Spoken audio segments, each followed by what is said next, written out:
Bonjour, je suis Baptiste Rorbasser, enseignant, thérapeute et spécialiste des cristaux. Dans cette vidéo, je vais vous présenter une pierre que j'apprécie particulièrement, l'aventurine verte. L'aventurine verte a de nombreuses propriétés, efficaces aussi bien pour les enfants que pour les adultes. Elle trouvera sa place dans n'importe quelle lithothèque, que ce soit pour les amoureux des pierres ou pour des débutants ou pour des lithothérapeutes confirmés. Avant de vous expliquer toutes ces propriétés merveilleuses, laissez-moi vous parler un peu de ses caractéristiques et de son histoire. Tout d'abord, l'aventurine verte fait partie de la famille des quartz.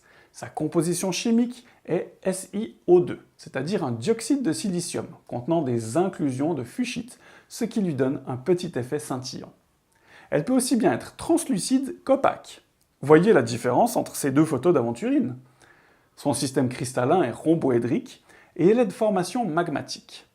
Elle possède une dureté de 7 sur l'échelle de Mohs et une densité variant de 2,64 à 2,69. Ses principaux gisements se trouvent au Brésil, en Inde et en Russie. Au niveau énergétique, l'aventurine verte résonne avec le 4e chakra, le chakra du cœur. À noter encore qu'il existe d'autres couleurs d'aventurine, en fonction des inclusions.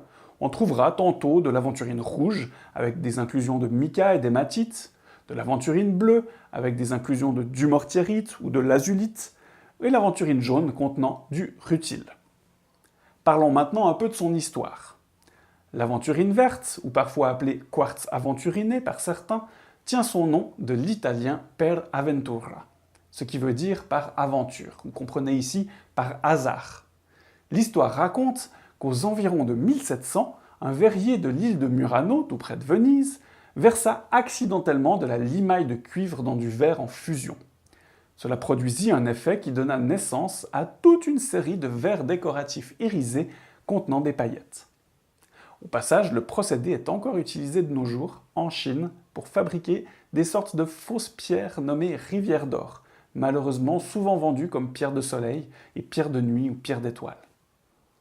On trouve encore quelques informations intéressantes de l'aventurine en recherchant dans les différentes civilisations. Chez les Chinois, l'aventurine était considérée comme une pierre sacrée impériale et serait en relation avec une déesse, la déesse de la pitié, de la compassion et de l'amour inconditionnel. Chez les Tibétains, elle était utilisée pour faire leurs yeux aux statues, afin d'augmenter la portée symbolique du regard. Ils pensaient que l'aventurine verte améliorait les problèmes de vue tels que la myopie.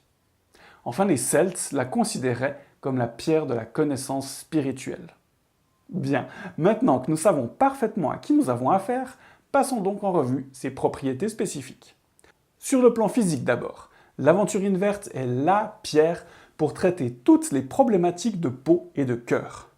En élixir, elle est très efficace sur l'eczéma et le psoriasis par exemple. Utilisez dans ce cas votre élixir en appliquant des compresses localement chaque jour tout en prenant votre élixir en interne. C'est une pierre également très utile pour traiter les allergies, notamment grâce à son action anti-inflammatoire soulageant les yeux. On peut aussi l'utiliser pour aider à soulager les problèmes d'acné, puisqu'ils sont souvent liés à un excès de feu intérieur. Son action anti-inflammatoire peut encore aider les cas de douleurs dentaires chez les nourrissons, notamment. En parlant de nourrissons, elle permet d'ailleurs de stimuler la croissance des bébés. Pour la femme enceinte, c'est une pierre qui calme les nausées et qui apaise les douleurs. Posée sur le cœur, elle apaise les gens qui souffrent de palpitations cardiaques. Dans ce cas, utilisez-la avec le quartz rose. Le duo agira plus fortement sur les problèmes cardiaques en apportant une bonne dose de calme. Elles calmeront les tensions nerveuses et rétabliront l'harmonie de votre thymus. Enfin, on peut utiliser l'aventurine verte pour aider à la cicatrisation, grâce à sa forte teneur en silicium. Au niveau émotionnel ensuite, l'aventurine verte est parfaite pour les personnes qui recherchent à apaiser leur stress, à calmer leur nervosité. Elle aide les enfants à s'épanouir en les amenant à s'ouvrir à l'autre, au monde, à aller à l'aventure. Elle apporte de la compassion et elle ouvre à l'amour. Et comme elle aide à ouvrir le cœur, elle apporte son appui à ceux qui ne se sentent pas aimés.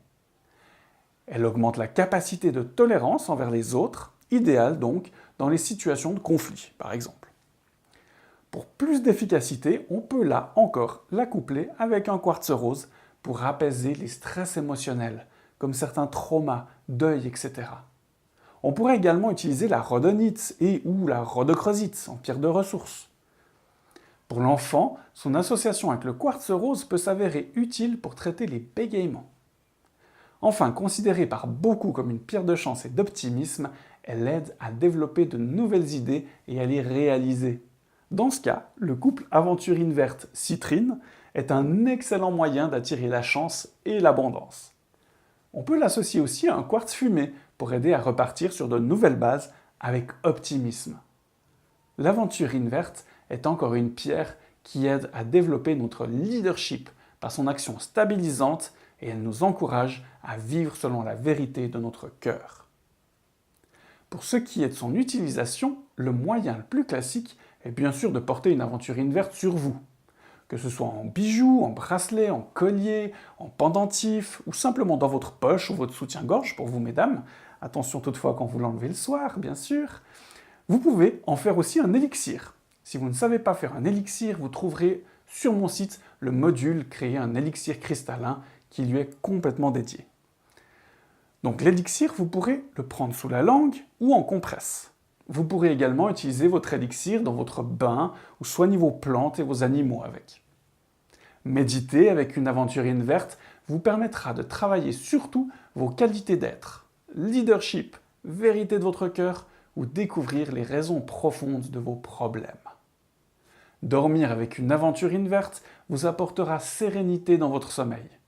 Vous pouvez aussi poser une intention particulière et recevoir des réponses durant la nuit. Vous pouvez encore faire une huile de massage. Dans ce cas, vous pouvez ajouter quelques gouttes de votre élixir dans votre huile, de préférence neutre, du jojoba, de l'amande douce, ou simplement utiliser des galets ou des bâtons à masser par-dessus votre huile de massage préférée. Pour ce qui est de l'entretien de l'aventurine verte, il suffira de la passer sous un filet d'eau régulièrement pour la décharger de tout ce qu'elle aurait pu prendre sur elle. Idéalement, bien sûr, vous pourriez la laisser faire trempette dans un petit cours d'eau près de chez vous, si vous en avez. Une fois nettoyée, vous pouvez la laisser se recharger à l'énergie du soleil, c'est-à-dire la laisser faire un petit bain de lumière naturelle la journée. Il existe bien sûr de nombreuses manières de procéder. Celle-ci est la plus classique de toutes. Vous pouvez retrouver sur mon site magiedescristaux.com un PDF sur comment vous y prendre simplement pour nettoyer et recharger vos pierres sous l'onglet Cadeaux. C'est tout simple, c'est gratuit et c'est pour vous. Voilà, vous en savez maintenant autant que moi sur l'aventurine verte. Il ne vous reste plus qu'une seule chose à faire, vous procurer une magnifique pièce, par exemple sur la boutique en ligne magiecristalline.com, et à faire connaissance avec. Vous trouverez donc sous la vidéo un lien vers la boutique en ligne, ainsi qu'un lien vers ma mini-formation gratuite à la découverte des cristaux. Je vous remercie de m'avoir suivi, n'hésitez pas à vous abonner à ma chaîne si les vidéos vous plaisent, et je vous dis à très bientôt pour la présentation d'une nouvelle pierre. Bye bye.